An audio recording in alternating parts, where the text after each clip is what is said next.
My name's Chaz Burns. I'm a writer, director and actor. I've lived in Stroud for approximately 20 years. That's Gloucestershire in the Cotswolds in England. I have to say that because the world's changed quite a lot over the last few years, and I've recognised that now it might be a good time to start meeting all these people that I've essentially made friends with on Facebook but have no idea who they are. I probably know less than 10%. So I'm going to go and meet you. Hello.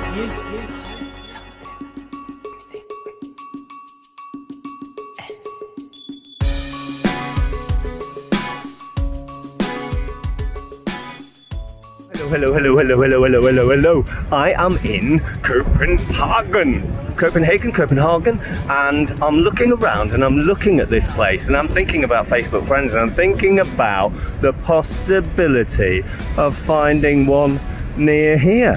Hello. Oh, hey. Are you a Facebook friend by any chance? I don't know. Do I know you? You do now, but we're going to go to your place and we're going to find out about what you do. But you don't live here, do you? No. No, what's your name? Leo. Leo. And where do you live? I live in Leolandia. Leolandia. Okay, and how far away is that from here? About 2 hours. Okay. Give or take. Okay, let's go. Let's go. And so, on a train, and now we're in Sweden, as you can see behind me, it's a bridge, and the person that we're going to interview is asleep or getting there. So, Sweden.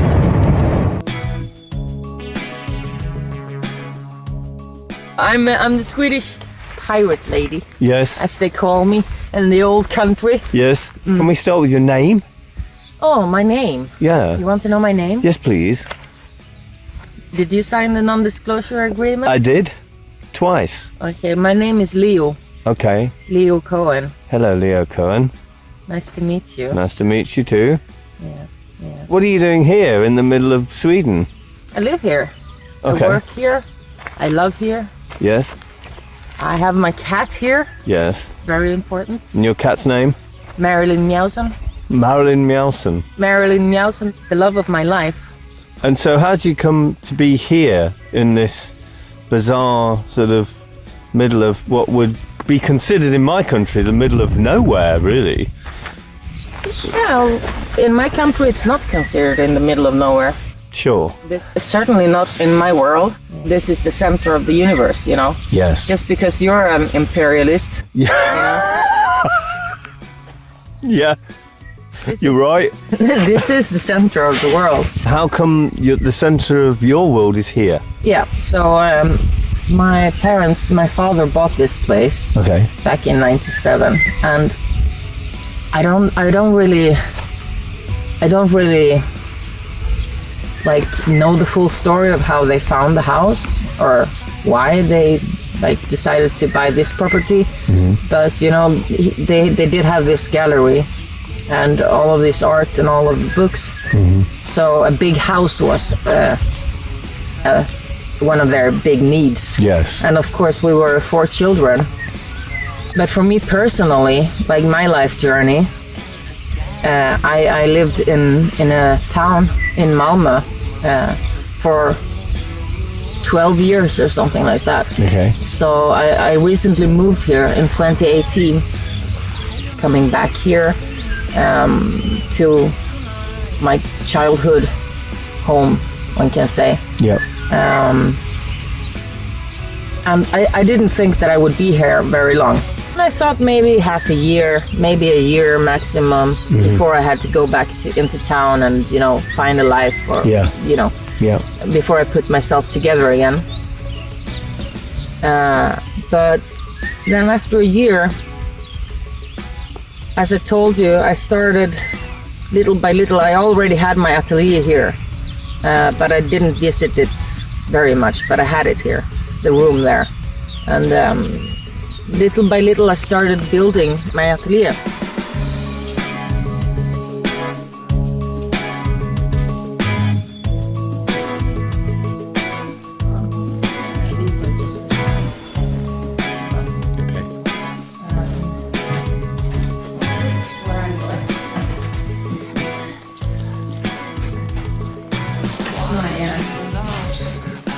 I know, I really wanted to just... Hug her. Well, I was kind of more interested in just going... Yeah, I do that all the time. Do you? Yeah, seriously, I do that. So this is a proper, you can tell you're so busy. Because there's just so much going on in here. There is a lot going on here. And I'm not like a really, orderly person. No. Like when I work, things get spread around. I'm working on this here coat right now. Okay, so what's this then? It's a goat leather coat for kind of a pirate costume, I guess. Like. Is it a lot? Do you get a lot of orders for piratey stuff? Yeah, then? it seems somehow I have become The pirate lady. the pirate lady. And so, all right. So, tell me how this all started. How did this all start? Well, it started actually with smoking jackets. Okay. Like first, I made a smoking jacket for a friend. Okay. Right. I've always been sewing. I've always been like designing stuff, making jewelry, making clothes and hats and all kinds of things. Yeah. So for my friend's birthday, I made him a beautiful smoking jacket. Okay. And I took a couple of pictures and put them up on Instagram and Facebook was it at that time. Uh-huh. And suddenly people started coming up to me saying, I want a nice personal smoking jacket too. So, and I saw like, maybe I can make a business here with a smoking jacket. Sure. And where do you get your materials from? How do you source them? I source them online, of course, because that's how we find things. So I use Etsy because I like that. First of all, I like to buy my materials from other retailers on the same platform to kind of give back to that kind of community, like small businesses and so on. And often, like small businesses, they do it for the passion. Yeah. So they have the quality fabrics that I can't find in a big super store. Okay. Is that all over the world? Is it? Yeah, from all over. Wow. I buy the skins from Italian. And then I buy my silk from a company in Vietnam, a family-owned company. So, and some things I buy locally as well at my local fabric store. And all the hardware and stuff I source from Germany. I'm very particular about buttons, for example. I need it to be real metal. No fake buttons, no plastic in my clothes. Of course. Yeah. The real deal. The real deal, yeah. Tell me about what it's like living here and how it is being on your own here, more importantly. It's good. It's great. I mean, for me, it's a dream life. I mean, this is a beautiful place in the universe. Yeah. I feel like there are so many places that doesn't give me that sense of this is home. Yeah. I love other places, of course. I visited many places, but there is a reason why we seek out the paths that we do, and why we end up where we end up. And right now, this is my home, and I enjoy it. I mean, this is the kind of trees that I grew up with. This is the kind of sounds that I'm used to. Yes. The kind of smells, the kind of stimulation that makes up the fabric of every day of my life. Wow. And of course, these things here, like this kind of brocade fabrics and stuff, I buy from India. Wow. And yeah. Like a proper pirate like a proper from all pirate. these Yeah, different Definitely. sort of tropical paradises. I actually have like a bunch of ships just going all around, collecting fabrics. Stealing everything. Yeah, definitely. I mean, I feel like such a pirate when I open this drawer because like it's my treasure. Yeah. Yeah. So I have like all of these different like fabric samples of silks, like all the kind of silks you can imagine from all over the world. And I mean, you have to be kind of a collector to be a true craftsman, is to be really a nerdy collector type of person. Yeah. You know, you have to see the potential in everything. So what's the process? The process? The process. So somebody comes to you and says, "Hi, I'd like to be a pirate." Yeah. So Okay. the process is they see my model. I have a really popular coat model.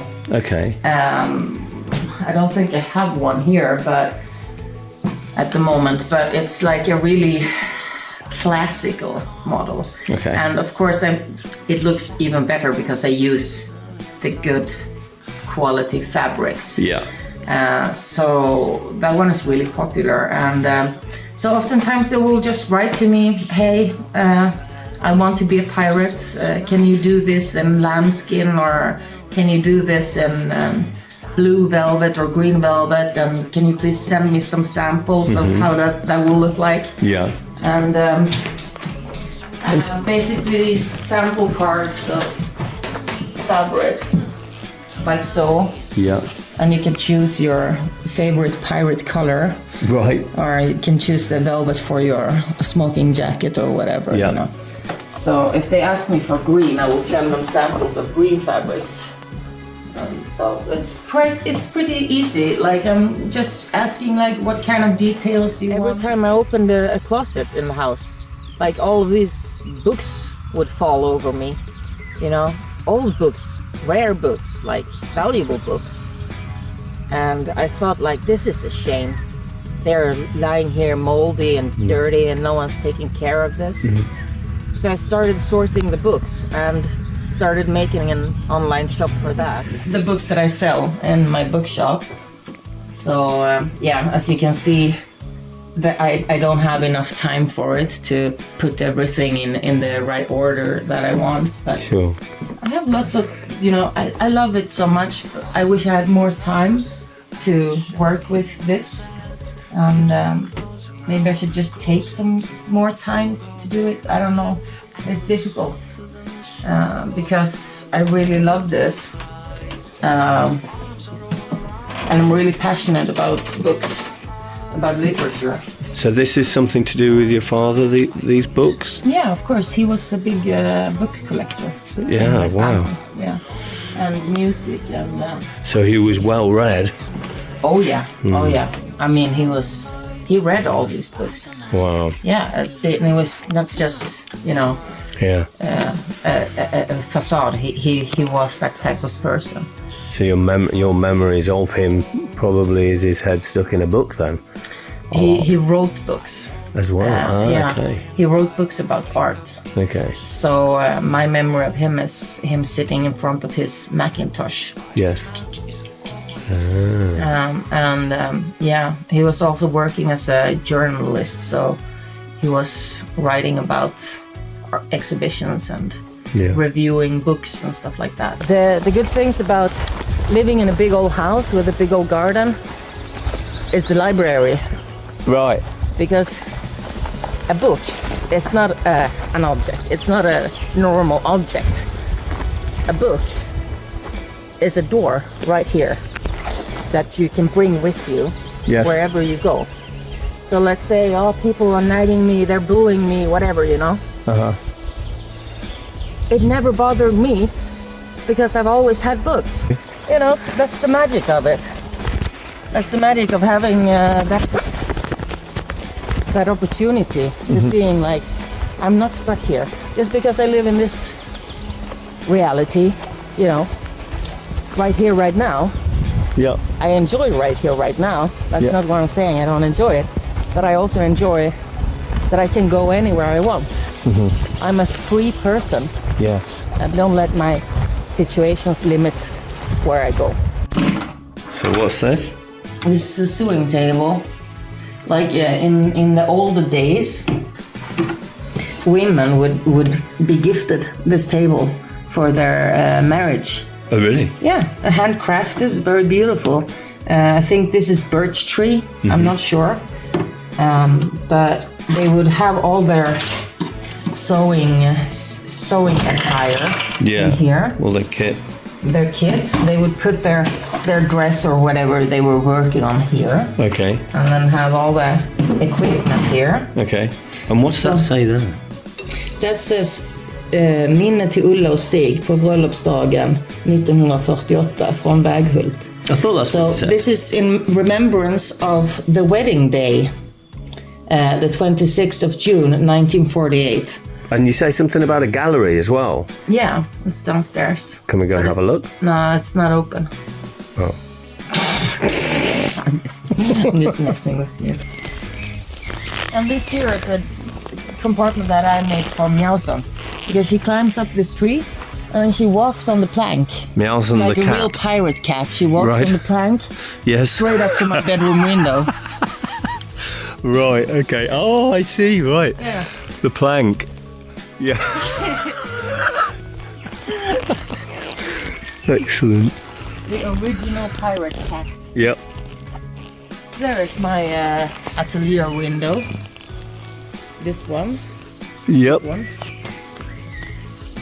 Where do they wear these amazing costumes then? Well, I do a lot for weddings. Yeah, for example. okay. Like there's a lot of people that are really not into a traditional white wedding, you know. Okay. And they have theme weddings, and of course there are cosplayers, reenactments. Yes, But of also for theater and And film and TV and stuff. music. Let's say you want to have a great costume for your music video, Yeah. and so that's the kind of opportunities to buy something like this. Cool. We are in Sweden. You're right about that. Near the coast. Near the coast. Actually, right on the coast. Okay. And Like very far away from anywhere. how Really. long did it take you to come here from Bristol? 2 days? Yeah. It was actually 2 days. Yeah. Yeah. So Yeah. There you see. Yeah. Wow. And it's so quiet. Not this time of year. The No? birds. Sure, but I mean, yeah, but I mean, you're complaining about the birds, Yeah. noisy fuckers. Keeping me awake in the morning, you know. Yeah. It's, you know, me and my cat, we hate birds. Yeah. She always whips their heads off and gives their corpses to me as a gift to her queen. She knows I hate them chirping in the morning, because I always go to bed very early in the morning, Yeah. and this time of year can be painfully disturbing with all that quack quack and, you know. What about your neighbours? What neighbors? Yeah, I mean, I can look. There's a house. Is that a house? Is that not a house over there? Yeah, there's some. It's farms. Ah. So these houses here. Yeah. I think there's some Ukrainian or Polish farm workers or something living in the house. Okay. And then there's a farm that has like milk cows. I don't know. I mean, we don't have neighborly. No, you don't go. Hi, I brought some cake, man. Round for a cup of tea. Fuck no! If we see any of our neighbors, we run and hide Or shoot them. or shoot them. Yeah. Yeah. We have this. The whole house is filled with, you know, just stacks and stacks of archives of art. Wow. I mean, we have enough to make a lot of exhibitions here, but again, it's time. it's time. Yeah. It's time. Amazing. So there's Yeah. a lot of that. Yes. You know, I'm thinking of opening like I have a bookshop online, but I want to like incorporate selling art prints Yes. and books. So that's my like goal for the upcoming year of expanding my business is not only selling the books and of course my costumes. I will always do that, but to take that a little bit more serious and sell some of all of this stuff, because it's a shame that it's just like lying in shelves. It must be quite a responsibility for that feeling. Of course. So you're coming up to the 6 or 7 year itch. So where do you see things going now? Do you have a plan? Is there a plan? Yeah, money has never been like a driving force in my life. I don't want to sell my time for that kind of monetary. Sure, I can completely understand that. But making people happy, and it's also somehow inspiring other people.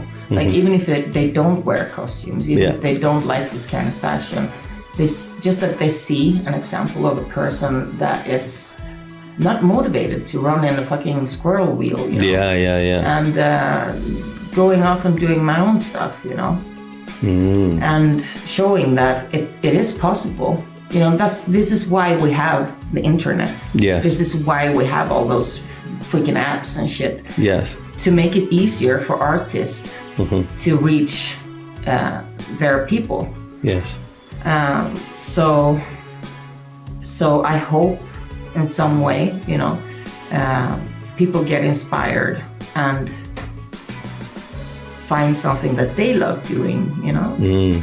Yeah, so sometimes I make funny t-shirts to sell in my bookshop, because if people don't want to buy a book, they can at least buy a t-shirt. Yes. They came all the way out here. Yeah. So this is my Aleister Crowley. Yes. The key to joy is disobedience. Fantastic. So I have all these funny quotes. I love it. And it's got your... This is the logo for my bookshop. Amazing. This is my autograph, and I print them in numbers. So this is number 1 out of 50 of this print. Wow. So this is the original Aleister. And now it's yours. Really? For your t-shirt collection. Oh, thank you. You're welcome. Oh, I will treasure that. That's fantastic. Thank you so much. Very much for showing us around your very special place. You're welcome. So today's swim will be in here. Yes? See what this is? No? What is it? Nuclear warhead. That's a nuclear warhead. Life. Right. Call it. Life danger. So you've just... Don't touch unknown objects. Go straight to the military or police if you find a nuclear warhead. Yeah. So what you've done, right, is you've brought me here. Yep. Right. And all these places here, nobody actually lives in them. Nope. They all come here to hang out midsummer, so they'll be here next week. And you've brought me to this place, right, that I've gone, oh great, I can have a swim in the sea. But actually, it's a nuclear testing place. Yeah, it's a nuclear testing site. Thanks so much. So we can go in there. Right. It looks beautiful and all. Yeah. But because of radiation. The radiation, right. And cameras. Life danger. Yeah, okay. Okay. Alright. Well, thanks very much. I'm going to go back to England now.